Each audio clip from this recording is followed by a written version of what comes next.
안녕하세요.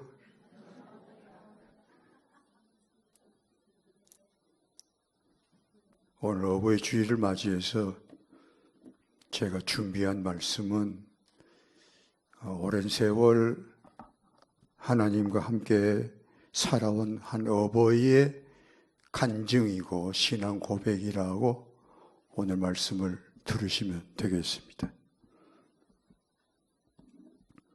누군가 널 위해 기도하네라는 찬양이 있고 말씀 후에 이 찬양을 함께 부를 것입니다만 그 가사에 당신이 지쳐서 기도할 수 없고 눈물이 빗물처럼 흘러내릴 때 당신이 외로이 홀로 남았을 때 당신은 누구에게 위로를 얻나? 내가 홀로 외로워서 마음이 무너질 때 누군가 널 위해 기도하네. 오늘 본문에 나타난 엘리야의 모습이 바로 이 찬양 가사와 같습니다. 아무리 은혜가 넘치고 권능이 충만한 선지자 엘리야일지라도 이렇게 오늘 본문처럼 완전히 무너져 내릴 때가 있습니다. 본문 4절을 보면 엘리야가 죽기를 호소하는 정도로 절망에 떨어진 모습을 봅니다. 저는 개인적으로 이 낙심되고 무너져버린 약하디 약한 엘리야의 모습을 통해서 엘리야의 강한 모습보다도 이 약한 엘리야의 모습을 통해서 수없이 위로를 받았던 사람입니다. 이 쓰러진 엘리야 사건을 통해서 오늘 말씀의 제목이 뭐죠? 이 은혜가 아니면 살 수 없습니다. 라는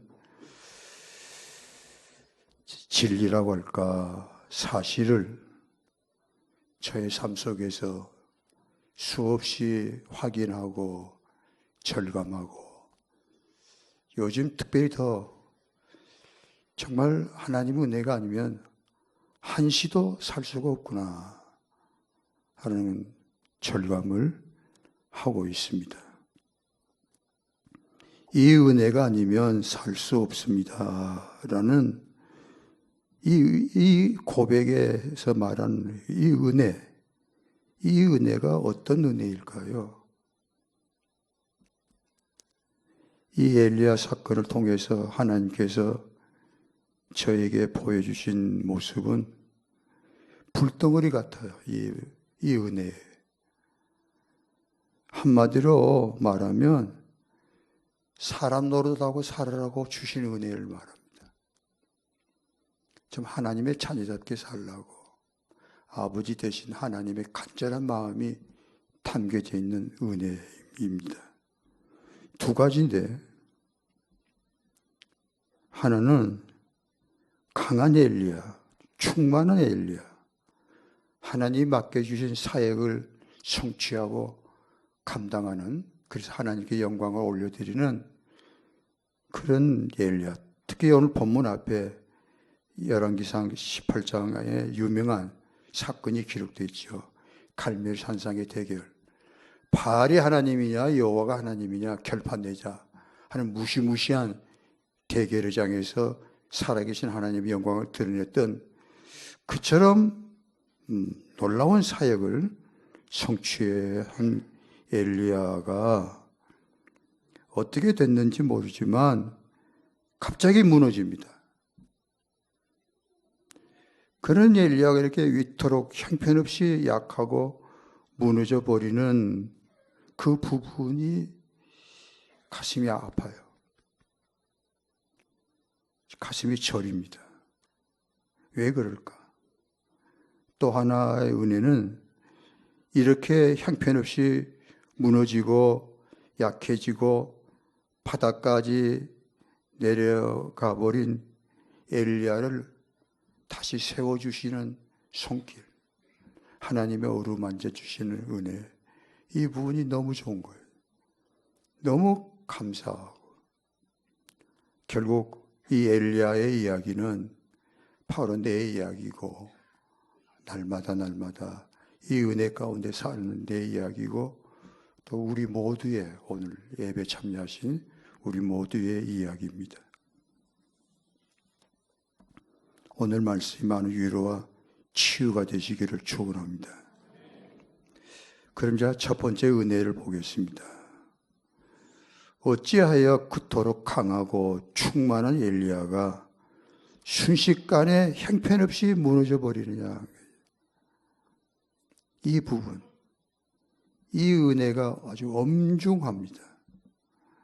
그런데 학자들이 이 부분에 대해서 여러 가지 해석을 해요. 근데 제가 해석했다기는 그렇고, 하나님이 저에게 보여주신 이유가 있어요. 그냥 아주 단순 명확합니다. 엘리야가 강한 것, 충만한 것 사실이죠. 또 많은 일을 성취했고, 그래서 하나님을 영화롭게 한 건 사실인데, 어떻게 그렇게 됐느냐 그거예요. 어떻게 엘리야가 강한 자가 될 수 있었고 맡기신 사역을 감당할 수 있었느냐, 그 부분입니다. 값없이 날마다 하나님이 부어주시는, 붙잡아 주시는 하나님의 은혜로 된 줄로 압니다. 그런데 바로 이 부분이 굉장히 예리하고 그리고 칼날 같습니다. 왜냐하면 하나님의 은혜로 하나님이 불쌍히 여기셔서 붙잡아 주심으로 무엇인가 이루게 되면, 무엇인가 성취하게 되면 바로 그 순간이 위기입니다. 오늘 일부 예배 끝나고 나서 담임 목사실에 앉아 있는데, 그 순간에도 바로 이 위기, 어떤 모습이, 어떤 생각이 제 가슴 속에서 꿈틀꿈틀거리는 거예요. 그게 어떤 현상이냐면, 하나님의 값없이 부어주신 은혜로 무엇인가 이루게 되면 바로 자만에 빠집니다. 내가 뭔가 했다. 우쭐거리, 스스로 자족하는 그런 마음, 강하게 일어납니다. 지금 이 엘리야가 바로 그 위기에 빠진 겁니다. 안타깝지만 하나님이 쓰셨던 모든 사역자들이 그렇게 됐습니다. 교만해지셨습니다. 예외가 없습니다. 참 어리석기작이었고 허물과 죄가 많았고 약하고 미약했던 저를 하나님이 얼마나 불쌍히 여겨주시는지, 정말로 한없는 은혜를 날마다 부어주심으로 한 걸음 한 걸음 나아갔습니다. 그런데 여지없이 자만했습니다.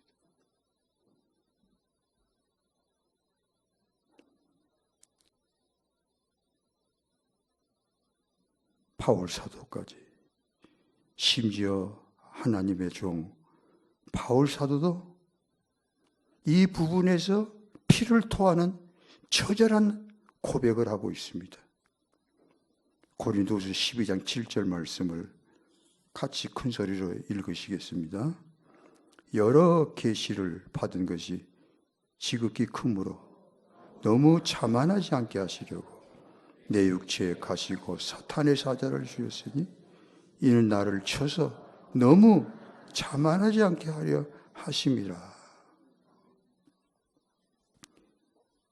이 고백은 문자 그대로 통곡입니다. 처절한 울음입니다.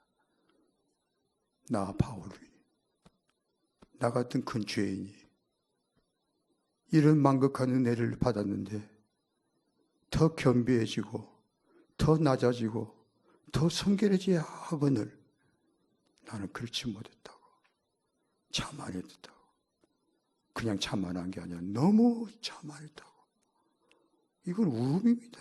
통곡입니다.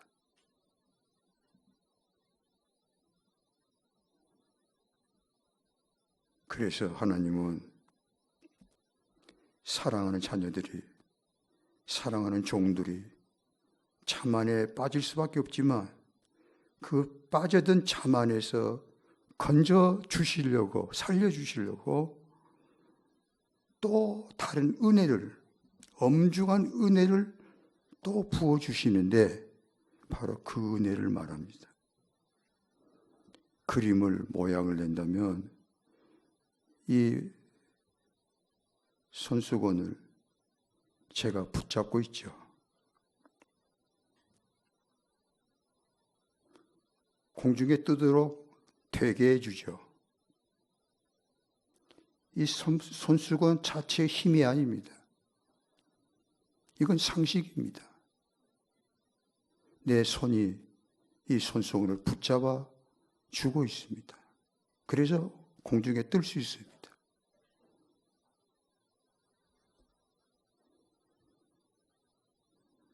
그런데 이 손수건이 까불어요. 우쭐거립니다. 뽐냅니다. 그래서 놔버리는 겁니다. 이게 하나님의 은혜입니다. 이렇게 안 하면 절대로 자만이 깨지지 않습니다. 실패하게 하셔야 합니다. 무너지게 하셔야 합니다. 뼈 아프지만 교만한 인간들은 자만에 빠지면 더 실패 안 하려고, 더 용을 쓰고, 더 거룩해지려고, 더 하나님을 영화롭게 하겠다고 몸부림을 치고 발버둥을 칩니다. 그것이 기도고 경건이고 영성훈련이고 그렇게 표현을 합니다. 왜요? 제가 그랬거든요. 제가 얼마나 교만했든지 절대로 실수 안 하려고, 절대로 실패 안 하려고, 절대로 성질 안 내려고 얼마나 몸부림쳤든지요. 하나님은 이런 소망 없는 하나님의 사람들을 살리시려고, 깨끗게 하려고, 겸비하게 만드시려고 방법이 없어요. 하나님 방법이 없어요. 나와버리는 거예요. 순식간에 무너집니다. 처참해집니다. 나의 하나님은 저를 사랑하시게 수없이 부없이 무너지게 하시더라고요. 터지게 하셨습니다. 그럼 얼마나 부끄러운지 모르겠어요. 못 견디게 부끄러워요. 한 번은 갑자기 소리가 안 나왔어요. 이상하게 아무리 말을 하려고 해도 소리가 나오지가 않아요. 순간 얼마나 두려웠는지. 무서운 공포, 말을 못하게 되는 공포, 두려움, 후두함이 왔나. 이런 별 생각을 다 하네. 이제 나는 설교를 못하는가 하는 엄청난 어둠. 병원에 갔는데 병원에서 하는 말이 아무 모르겠다는 것이죠. 원인을 알 수가 없다는, 그냥 지켜보십시다 그러더라고요. 얼마나 황당한지 별 생각이 다 나는 거예요. 왜 이리를. 그런데 설교를 해야 되는데 못하지. 말도 못하지. 안 나오지. 제 안 사람은 그 표정을 뭐라고 해야 되는지 이상한 표정을 짓는 거예요. 성도들은 갑자기 목사가 말을 못하고 설교를 못하니까 뭐라고 합니까? 시간이 흘러가는데 어느 날 새벽에 엎드렸죠. 간절히 참아 애를 토하는 마음으로 엎드렸는데 터졌습니다.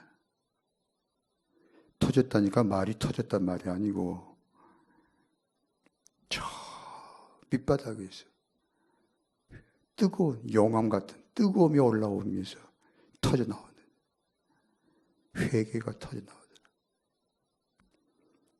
어떤 회개가 터져나왔느냐면 하나님이 이 죄인에게 그동안에 함께 하시고 날마다 부어주신 은혜를 생각하니까 얼마나 가슴이 뜨겁고 아픈지요. 통곡이 터져 나오는데 한마디가 나오더라고요. 하나님,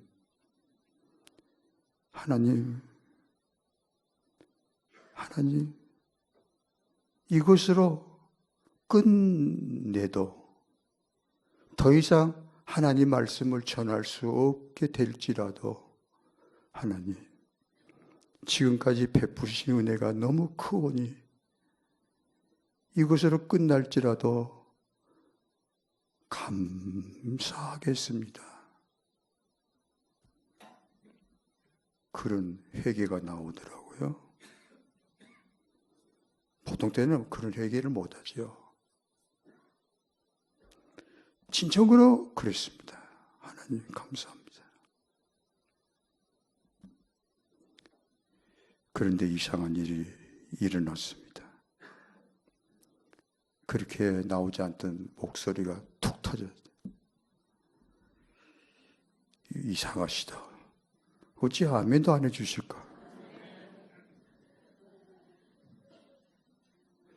그렇게 하나님이 쥐어 짜시지 않으면 사람이 안 돼요. 회개가 안 나와요. 까불어요. 그렇게 하나님이 수없이 약하게 하고 넘어지게 하셨습니다. 그게 정말 사랑이에요. 십자가의 참 사랑의 하나님이 주시는 사랑입니다. 형제자매 여러분, 약하심 때문에 문제가 많고 약하심으로 인해서 탄식하실 줄 압니다. 지금도 저도 그러니까요. 좀 강했으면 좋겠습니다. 흔들리지 않았으면 좀 좋겠습니다. 걱정하지 않았으면 참 좋겠습니다만은 왜 그리 걱정이 많은지 두려움이 많은지 왜 그렇게 약한지 모르겠어요. 왜 그럴까요? 그래서 조금이라도 성결하라.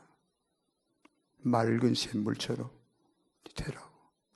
그리고 걸음걸음 순간순간 참으로 하나님 의지하라고 기도하라고 하신 것 같아요. 약하심을 받아들이기 어려우시지만 그래도 그 길밖에 없으니 약하실 때마다 은혜로 받아들이게 되시기를 축원합니다. 두 번째 은혜를 보겠습니다. 두 번째 은혜는 참 우리에게 위로가 되는 은혜입니다. 저도 그랬고 제가 만났던 수많은 형제 자매들이 다 그를 하셨는데 한 번 넘어지면 그에 따르는 그 고통이라고 할까 좌절감이라고 할까 낭패감이라고 할까 말할 수가 없어요. 나 하나만 넘어지는 게 아니거든요. 가정이 흔들리죠. 교회가 흔들리죠. 그리고 원수들이 비웃습니다. 조롱을 합니다. 네 하나님 어디 있느냐. 얼마나 힘들고 복잡한지 몰라요. 바로 그 부분에 대해서 엘리야도 그 어둠 속에 들어간 겁니다. 혼자서 이스라엘 사마리아에서 걸어서 남쪽 유다를 지나서 남쪽 끝땅 브엘세바에 이르러 거기서 데리고 온 사환 비서를 야, 너 여기 머물러 더 이상 따라오지 마라. 떼내놓고 혼자 홀로 브엘세바 광야로 들어가서 하루길쯤 걸어갔다는 거지. 그리고 어느 노든 나무에 픽 쓰러지고, 그리고 하나님, 나 더 이상 살고 싶은 마음 없습니다. 죽고 싶습니다. 하고 무너져 버리는. 이 부분이 얼마나 가슴을 서늘하게 하는지 모르겠어요. 왜냐하면 실패하면요, 내가 무너지면 정말 외톨이 됩니다. 그 쓰라림과 낭패감과 아픔을 나눌 자가 없어요. 가족도 못 나눕니다. 그 외로움, 엘리야가 지독한 외로움에 지금 떨어졌구나. 그 엘리야의 심정이 느껴집니다. 아는 자매 하나가 불쑥 말하기를, 목사님, 저 기도원에 갑니다. 그거 다녀오시오. 금식하러 가는데요. 다녀오시오.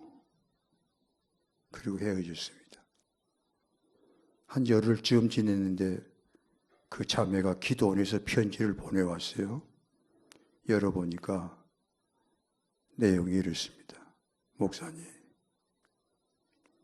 하도 힘들고 괴로워서 죽고 싶은 마음이 하루 12번도 일어나는데 그냥 죽자니 지옥 갈 것 같고, 그래서 곱게 죽으려고 기도원에 올라와서 금식 기도한다는 핑계 대고 굶어 죽으려고 올라왔습니다.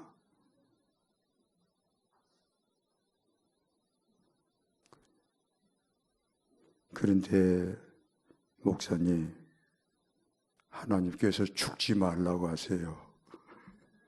내려가라고 하세요. 그러냐고. 별별 사람이 다 있어요. 지금 이 자매가 목사가 됐습니다만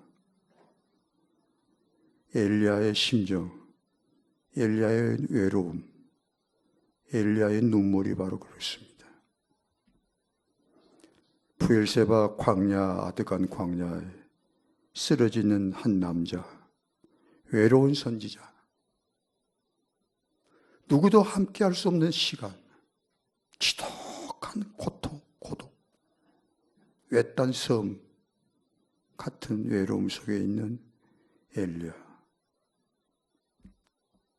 그것이 전부 아니었다는 거지. 할렐루야. 이 그림이 전부 아니고 이 그림이 마지막이 아니었다. 또 하나의 그림 펼쳐집니다. 순간 아름다운 그림. 누군가 노덴나무, 광야 노덴나무를 쓰러진 엘리야 곁에 누군가 타까운 하나 실루엣, 그림자가 있을까 싶습니다만 자가 말씀의 모양이 그렇습니다. 타까우신 분. 이게 얼마나 좋은지. 나 홀로 외로울 때, 무너져 내릴 때, 견딜 수 없는 아픔이 있을 때 아무도 내 곁에 오지 않고 완들, 누가 나를 찾아온들 방법도 없지만 이 엘리야 선지자 곁에 찾아오신 한 분, 거기까지 오셨다. 여호와의 천사, 곧 주님이 오신 거예요. 구약에서 여호와 천사라면 그리스도를 말씀, 성육 신하기 전에 그리스도를 말씀. 거기에 오셨다. 아무도 갈 수 없는 외딴 곳에 아드간 광야, 노된 나무에 쓰러진 한 남자 곁에 영광의 주님이 오셨다. 할렐루야. 뭘 말합니까? 보고 계셨다 하는 게 하나님. 엘리야는 홀로 있는 것 같지만 홀로 있는 게 아니라 엘리야의 하나님이 함께하고 계셨다. 갈멜산산에서 큰 일을 했을 때만 함께하신 하나님이 아니라 부엘세바 광야에 쓰러져 있을 때도 함께하신 하나님. 오히려 갈멜산상보다도 부엘세바 노덴나무에 쓰러진 엘리야에게 함께하신 하나님. 이 부분이 더 좋다. 더 은혜다. 오신 하나님. 형제자매 여러분, 이 부분이 위로가 되시기를 축원합니다. 여러분 외톨이가 아니시다는 거예요. 나의 아픔과 나의 눈물과 나의 상황을 요즘에 내가 무엇 때문에 힘들어하는지 다 아시는 하나님이시다. 보고 계시다고. 떠나지 않으신다고. 그리고 오신 우리 주님 뭐 하시나? 나 같으면 뺨 한 대 때릴 것 같아. 이 자식아, 네가 선지자냐? 벌떡 일어나라 하실 것 같은데 말씀이 없어요. 어루만져 주십니다. 어루만져 주셨다는 이 부분이 얼마나 좋은지.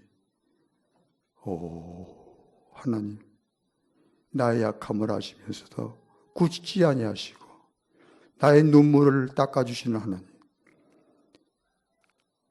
책망하지 아니하시고 정죄하지 아니하시는 나의 하나님, 어루만져 주시는 하나님. 근데 이 어루만진다는 그 원어의 의미가요, 기가 막혀요. 나가라는 말인데요. 닿았다. 이게 닿다. 만진다. 그런 뜻입니다. 나의 아픔에 깊은 곳, 내면의 깊은 아픔을 누가 어루만지겠습니까? 만지게. 닿았다. 주님의 손길 거기까지, 주님의 은혜와 사랑의 손길 거기까지. 그래서 나를 점점 세우게 하시는 것입니다.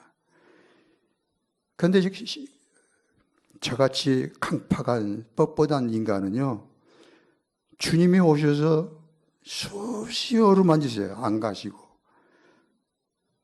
어지간하면 그냥 이 자식아 하고 그냥 훅 휘가 가버리실 텐데 떠나지 아니하시고 별 꼬라지를 다 내고 성질을 다 부리고 토라져서 낙심돼서 그런 저의 심령을 어루만져 주시는데, 엘리야는 2번 하신다고 그러거든요. 근데 2번 갖고는 안 돼요. 얼마나 억센지. 1시간, 2시간, 하루 종일. 하루 종일도 알아요. 알면서 안 일어납니다. 하나님이 일어나라고 하시는구나. 위로해 주시는구나. 싸움해 주시는구나. 압니다. 느껴요. 그런데 억한 심정으로 계속 하나님께서 계속 어루만지신다. 마침내는 일어나거라. 야, 일어나란 말이다. 주님이 우신다고 할까? 주님이 더 아파하시면 일어나. 드디어는 일어나기까지, 마침내는 회복되기까지 기어코 일으켜 세워주시는 주님의 어루만지심이 형제자매 여러분에게도 함께 하신 줄로 믿습니다. 왜 이렇게까지 하실까요? 내가 뭐 이뻐서 그러나요? 아닙니다. 이유가 있어요. 그게 오늘 본문 7절에 나옵니다. 왜 주님이 이렇게 하시나? 어찌 나를 다시 세우시나? 7절에 그 이유가 나와요. 7절을 우리 같이 읽으십시다. 여호와의 천사가 또다시 와서 어루만지며 이르되 일어나 먹으라. 내가 갈 길을 다 가지 못할까 하노라 하는지. 아멘. 네가 엘리야야, 네가 가야 할 길이 있어. 바로 이 부분. 네가 가야 할 길 때문에 그런다. 지금 여기서 멈출 때가 아니다. 네가 해야 한다. 해야 할 일이 뭡니까? 엘리야, 너를 필요로 한 사람이 있어. 너 한 사람 때문에 웃을 사람이 있단 말이다. 너는 지금 죽을 때가 아니야. 살아야 될 이유가 있는 사람이야. 너를 기다리는 백성들이 있다. 일어나거라. 오 하나님, 형제자매 여러분, 우리 참 미약하고 오늘 어버이 주일 돼서 65세 이상이라니까 기분이 좀 이상하죠. 좋은지 굳은지 점점 약해지는 어버이들을 우리 주님께서 어루만져 주셔서, 날마다 어루만져 주셔서 아직도 감당할 일들, 뭐 손자들이라도 돌봐야 되잖아요. 주님께서 힘 주실 줄로 믿습니다. 형제자매 여러분, 물론 때로 낙심하실 겁니다. 다 내려놓고 싶을 때가 있으실 겁니다. 그러나 우리 하나님, 우리 엘리 하나님이 우리와 함께 하셔서 우리를 또다시 회복시키시고 세워주실 줄 믿습니다. 기도하십시다. 엘리 하나님, 나의 하나님,